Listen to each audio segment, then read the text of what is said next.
काय रे, त्या बाजूच्या शेजारणीला समजावून सांग बर काय. रोज दाराच्या समोर कचरा टाकलेला आहे. समजून सांगायला गेलं की नाही नुसतं अंगावर उरलेले. त्याला समजून सांग, नाहीतर त्याच्या झिंजातून मारतो बघ. थांब जरा 1 मिनिट तू.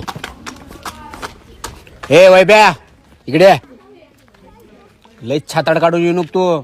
तुझ्या बायकोला नीट समजावून सांग. माझ्या बायकोच्या नादाला लागून इथं कचरा टाकलेला आहे. नाही तर तुला तुझ्या अंगाचे भाऊ हाड आहेत का नाही, वाळले हाड काढून सुकवायला टाकीन. ए जा काय जा? तुझ्या बायकोला आधी सांग माझ्या बायकोच्या नादाला लागाय नाही म्हणून. तुझ्या बायकोच्या नादाला माझ्या बायको कशाला लागतं रे? हा ए बेस वाळल्या तुझ्या बायकोला तोंडाच्या. आधी सांग. काय बायकोला आधी सांग. तुझ्यात लई दम असला का नाही फक्त बाहेर भेट तुला दाखवतो. बाक अंगालात लावाय नाही. अंगाला हात लावलो का? बाक तुझ्यात दम असला तर फक्त बाहेर भेट. तुझ्यात दम असेल तर बाहेर भेटून दाखव. काल भेटून चल. अरे मूर्ख माणसा, तुला किती वेळा सांगितलंय चकण्याला फुटाने आणत जाऊ नको म्हणून.